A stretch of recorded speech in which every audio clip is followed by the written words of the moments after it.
For 24 years, Michael David Hicks worked at NASA's Jet Propulsion Laboratory. He was a research scientist who authored over 80 peer-reviewed papers and helped build the technology for the DART project, humanity's first successful test in planetary defense, where we literally altered the trajectory of an asteroid. Then, in July 2023, Hicks died at the age of 59. There was no public cause of death, no autopsy record, and from the institution where he spent a quarter-century of his life, there was absolutely nothing. No statement, no memorial page. That kind of silence is strange, but it becomes something else looking at Frank Maiwald. Maiwald was a principal researcher at the exact same lab. Just 13 months earlier, his team developed a critical breakthrough in life detection science, new techniques to search for chemical signatures of extraterrestrial life on Jupiter's moon Europa. Again, no cause of death disclosed, no autopsy was found. And NASA issued 0 public statements. 2 brilliant scientists, sharing the same employer, dying in consecutive years with 0 explanation. It is a documented anomaly. But according to a House Oversight Committee that recently expanded its investigation, Hicks and Maiwald are just 2 names on a highly classified list of 13. We are left looking at a cluster of missing and dead aerospace researchers. And we have to ask, are we looking at a targeted purge of top-tier scientific minds? Or is our brain simply stringing together random tragedies to create a story that isn't there? Let's examine the first scenario, that this cluster of deaths and disappearances is a connected, unnatural pattern. The list compiled by investigators includes Matthew James Sullivan, a 39-year-old former Air Force intelligence officer. According to reporting, Sullivan was scheduled to testify in a federal whistleblower proceeding regarding UFOs. He never made it to the hearing. He died first, with no public cause.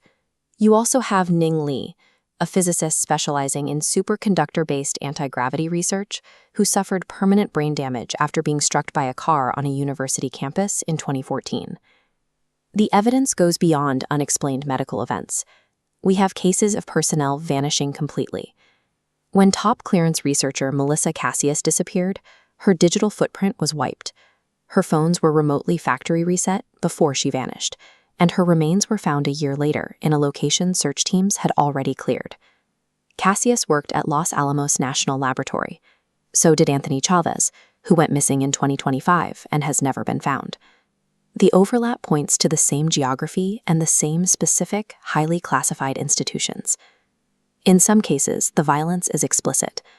Nuno Loureiro, the director of MIT's Plasma Science and Fusion Center, was murdered in December 2025.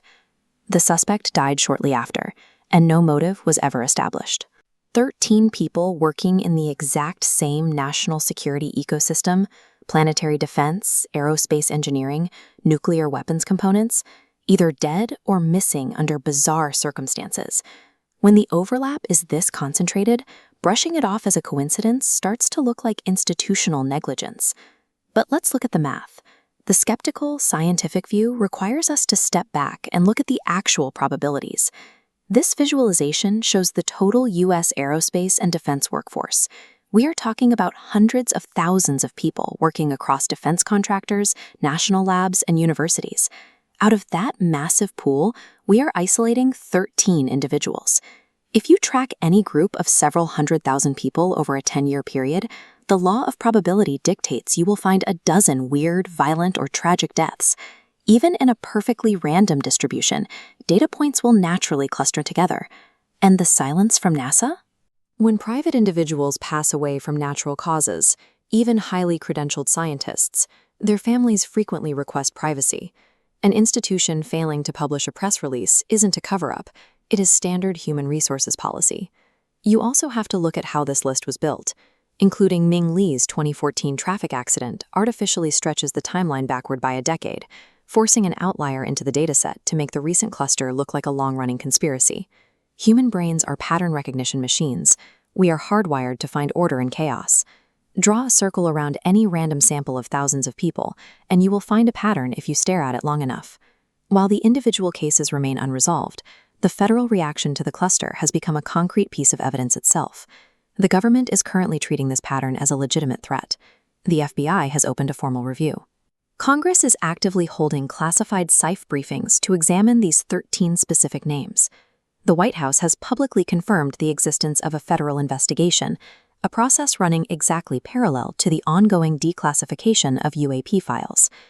Regardless of the cause, the absolute silence surrounding these 13 researchers has left a vacuum where specialized knowledge simply disappears. Without a public accounting, the life's work of individuals in our most sensitive fields remains vulnerable to suspicion. When institutions default to absolute silence regarding the deaths of their most vital minds, they build the perfect environment for suspicion. They force the public to connect the dots themselves, leaving the investigation and the responsibility of finding the truth entirely in our hands.